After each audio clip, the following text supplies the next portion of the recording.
My ex used my savings to impress her friends, so I waited until she was desperate, then bought the business. She bankrupted. I'm a 27-year-old guy, and I've always been the one to put others first. I'm the kind of person who gives everything without hesitation, whether it's my time, my energy, or my heart. So when I met Emily, I thought she was different. She was everything I had ever wanted. Beautiful, outgoing, always the life of the party. She had this energy about her that drew people in, and for a while it felt like she was drawing me in too. We hit it off instantly, the kind of chemistry where conversations felt endless and laughter came easy. She talked about her dreams constantly, big, ambitious goals of running her own business, taking the world by storm. And for some reason I believed her. I was captivated by the idea of helping her, supporting her dreams. I wanted to be the one to stand by her side as she built something from nothing. I didn't mind the sacrifices. I believed in her vision so much that I poured my savings into her startup. My friends thought I was crazy, but they didn't see what I saw in her. They didn't see how hard she worked or how passionate she was about this dream, but looking back now, I should have seen the warning signs. At first, they were small, just little things that didn't quite add up. The way she talked about her business like it was the most important thing in the world. Yet, her focus seemed to drift every time something more exciting came along. She was always planning the next big thing with me, but when it came down to the work, there was an odd lack of follow-through. I started to wonder, was it really the business that mattered? Or was it just the idea of having something that made her feel important? It wasn't long before the cracks started to show. I remember the first time I questioned her commitment. It was late one night and we were sitting in the small office she had set up in her apartment. The room was cluttered with papers, some old, some new, and the harsh glow of the desk lamp only added to the overwhelming sense of chaos. Emily was on her laptop, but she wasn't looking at anything important. She was scrolling through Instagram, liking posts from her friends, checking out new outfits. I had just walked in from a long day at work and I was drained. I asked her about the business plans for the week, wondering if she had made any progress on the new client we were hoping to land. Her response was vague, as it often was. "Oh, I've got it covered," she said with a smile that didn't quite reach her eyes. "I'll follow up with them tomorrow. But hey, did you see this new dress I'm thinking of buying? I think it'll look great at the launch party we're planning." I let it slide. At the time, I told myself she was just distracted, that she was juggling a million things at once. But a few days later, when I went over the budget, I saw that I had transferred a large chunk of money we were supposed to be saving for marketing and product development, into her personal account. I confronted her, and she just shrugged it off, telling me it was for business expenses, even though she couldn't provide any receipts or explanations. I wanted to trust her. I really did. But each time she'd promised to get things in order, something else would take priority. The nights out with her friends. The spontaneous shopping trips. It was like the business had become a secondary thought, a story she told herself to feel accomplished while she lived for the next fleeting moment. I started to wonder, was she really building a future, or was she just using me to fund her lifestyle? I didn't have the answer, but the doubts kept creeping in, nagging at me every time I saw her spending more money on things that didn't seem to matter. I'll never forget the day everything fell apart. It hit me out of nowhere like a slap across the face, but looking back, I see the signs were there all along. I had just finished a long day at work and was about to grab my usual evening coffee when I decided to check the bank statements. Something in me told me to do it, and at the time, I didn't even know why. Maybe I was tired of ignoring the gut feeling that had been nagging at me. Maybe I just wanted peace of mind. As I scrolled through the numbers, my heart dropped. There were multiple large withdrawals, each one more than I could explain, and they weren't for anything related to the business. I saw payments to high-end restaurants, boutique shops, and, worst of all, more transfers to her friends. My mind raced. I couldn't breathe. I should have been seeing receipts for marketing campaigns or software subscriptions, not this. I took a deep breath and picked up the phone, dialing her number. "Emily," I said, my voice low and tight with tension. "We need to talk." She picked up, sounding cheerful as always. "Hey, babe. What's up? Did you have a good day?" I paused, holding the phone tighter. "I'm looking at the bank statements, and I'm seeing a lot of things that don't add up. Why are you using the business funds for personal stuff?" There was a long pause on the other end, and then she let out a nervous laugh. "Oh, come on, don't be mad. I was just treating myself, you know? You work hard for your money, and sometimes I just need a break. You know how it is," I could feel my pulse pounding in my ears. I don't care about you treating yourself, Emily. This is our future we're talking about. You promised me that this business was going to be a real thing, and I've been supporting it with everything I've got. This isn't just about you anymore. Her tone shifted, casual and defensive. Okay, I get it. I'll take care of it. Don't worry. I'm doing what I can to get things back on track. But hey, let's just focus on the good stuff, all right? We'll figure it out. That was it. The moment I realized how far gone we were. She wasn't taking anything seriously. All this time, I had been pouring my heart and my savings into something that was never meant to be. Something that she had been using as a stepping stone to her next social climb. I hung up the phone, feeling the weight of betrayal crashing down on me. This wasn't just about money anymore. It was about trust. And she had shattered that completely. The next few days felt like walking through a fog. I was angry, but not just angry, hurt, betrayed, and embarrassed. I had trusted her with everything. I had given her my savings, my support, my belief in her dreams. And for what? So she could use me to live a life of luxury while the business I was funding fell apart? It was almost too much to process. How could I have been so blind? How could I have missed it all? I tried to act like everything was fine. I went through the motions, acting like I didn't care, trying to shove down all the feelings of betrayal and humiliation. But one night, I couldn't hold it in anymore. I was sitting at our kitchen table, staring at the business proposal she had written months ago. The words on the page no longer felt like promises. They were lies written in black ink. I had put my future into those words, and now they just felt empty. She walked in then, smiling like nothing was wrong. Her hair was perfectly styled, and she was holding a glass of wine. "Hey, babe," she said, sitting down next to me. "What's going on? You seem tense. Everything okay?" I stared at her, unable to keep the hurt from spilling out. "What's going on, Emily? Seriously? I found out you've been using my money for all kinds of crap, things that have nothing to do with the business. You're spending it on your friends, on yourself, and I'm over here busting my ass thinking we're building something together and you're just playing me." Her face changed instantly. The smile dropped, and I saw the mask slip. But instead of owning up to it, she just shrugged, her voice flat. "I didn't know it was that big of a deal. You knew I needed some fun. We were building something, but you're acting like everything was perfect before. It's not that deep." I stared at her, unable to process what I was hearing. This was the woman I had thought I was building a life with? The woman who had just treated my support like an afterthought? It hit me then. I had been nothing more than a resource for her. A convenient way to get what she wanted. All the love I had shown her, all the faith I had placed in her meant nothing. She was just using me. I stood up, the room spinning, and looked down at her. "You're right, Emily, it's not that deep. But it's deep enough for me to walk away from all this. From you." Her face twisted into something ugly, something I hadn't seen before. "You're overreacting," she said, standing up too. "You're always making things harder than they need to be." That was it. That was the moment I realized she didn't care. She never did. She was the one who was always going to be the victim, no matter what. But I was done being the one who made excuses for her. I turned around and walked out of the room. There was no turning back now. We were done. I was done.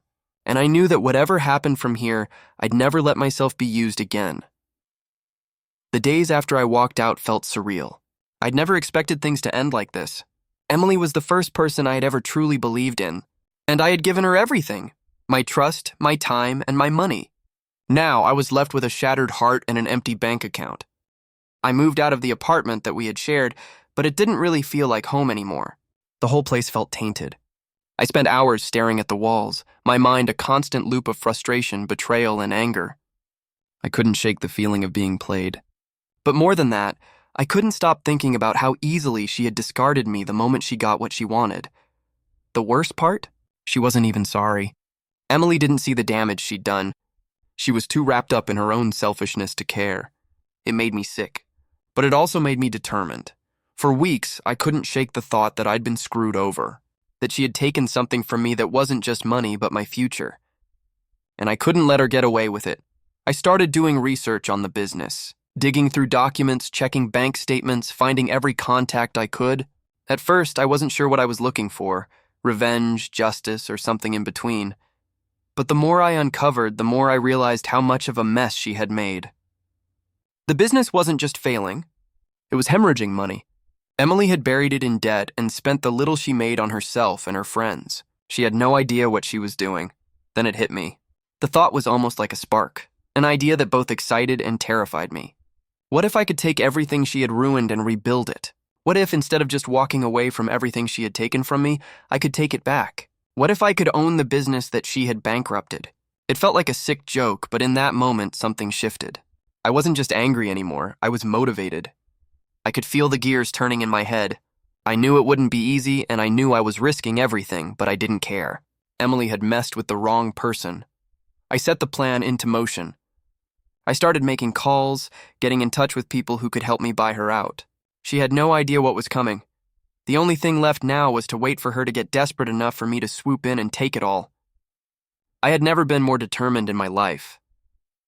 A few weeks passed before I got a call from Emily. I had been expecting it, but nothing could have prepared me for the way she sounded on the other end. Desperate.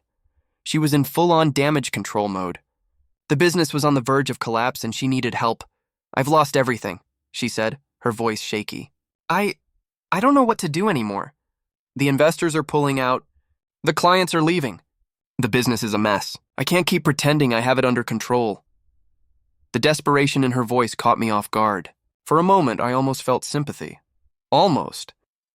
But I quickly reminded myself of what she had done to me. All those lies, all that manipulation. She wasn't asking for help because she cared. She was asking because she was losing her grip on everything she had built on my money. "Why should I help you?" I asked, trying to sound indifferent, though inside I was smirking at the irony.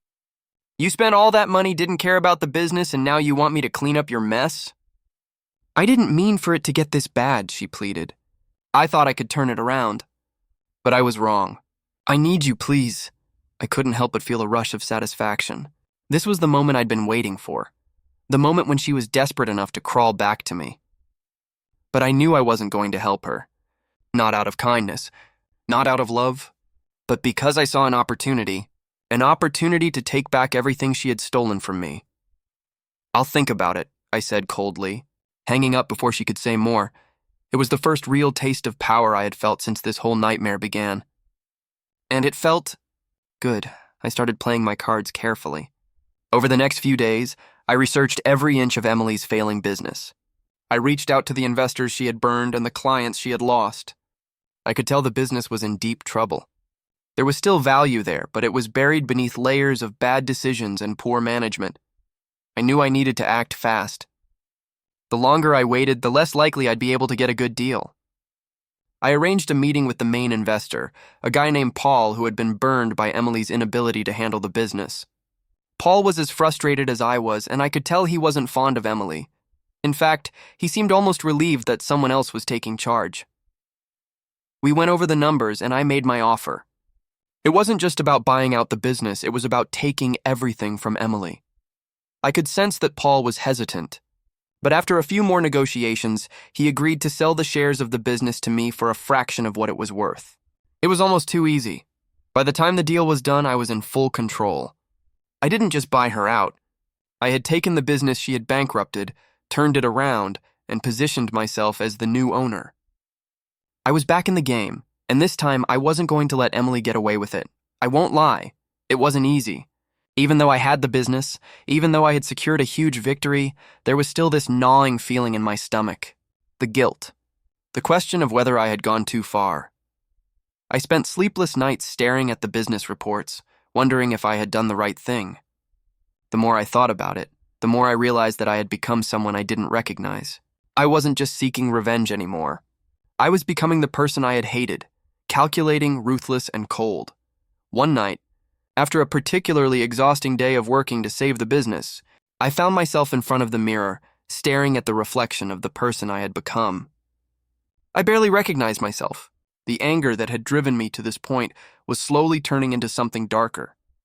I had sacrificed so much to get here, my savings, my trust, my dignity. And now I was faced with the reality of what I had become. Was it worth it? The guilt of it all hit me like a ton of bricks. Had I turned into the very thing I despised about Emily? I wasn't sure, but all I could do was keep moving forward. It was too late to turn back now. The day I finally saw Emily again, I wasn't sure how I felt. Part of me wanted to laugh in her face. Another part of me wanted to scream. But when she walked into my office, looking every bit as lost and desperate as I had felt months ago, I knew this was the moment. "Hi," she said softly, her eyes darting around the room, not meeting mine. I never thought I'd see you again. I didn't say anything right away." I just stared at her. She looked different, vulnerable in a way I had never seen before. It almost felt like she was waiting for me to say something comforting, to let her off the hook. But I couldn't do that. Not after everything. "I didn't expect you to come crawling back," I said, my voice cold. "But here you are." Her face flushed with a mixture of anger and embarrassment. "I'm sorry. I didn't mean for things to go this way. I was just trying to keep up with everything, and You didn't mean for things to go this way?" I cut her off. "You lied. You used me. You destroyed everything, Emily, and now you want to act like I should feel sorry for you?" Her eyes filled with tears, but I couldn't bring myself to care.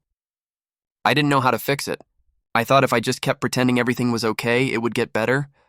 "No, you didn't care enough to fix it," I shot back. "You only cared about what you could get from me." There was silence between us, thick with years of broken trust. Emily finally looked down, her voice barely above a whisper. I don't know what I was thinking. I was just so lost. It didn't matter anymore. I had already won.